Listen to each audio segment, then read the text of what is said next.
ಯಪ್ಪ ಇವತ್ತು ಒಳ್ಳೆ ಸಂಪಾದನೆ ಆಯಿತು.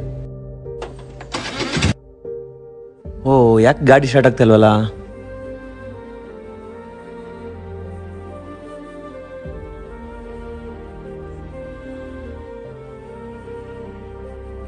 ಏನ್ ನೋಡಿ ದುಡ್ಡು ಸಿಕ್ತು ಸರ್. ಈ ಸುಮ್ಮನೆ ಪಾರ್ಟಿ ಮಾಡೋಣ.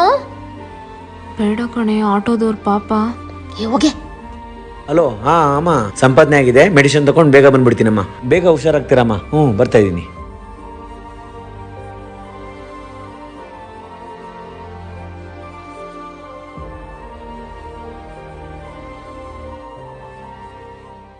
ಸರ್ ತಗೊಳ್ಳಿ, ನಿಮ್ಮ ದುಡ್ಡಲ್ಲಿ ಬಿದ್ದಿತ್ತು. Thank you madam, thank you so much. ನಿನ್ನ ಹೆಸರು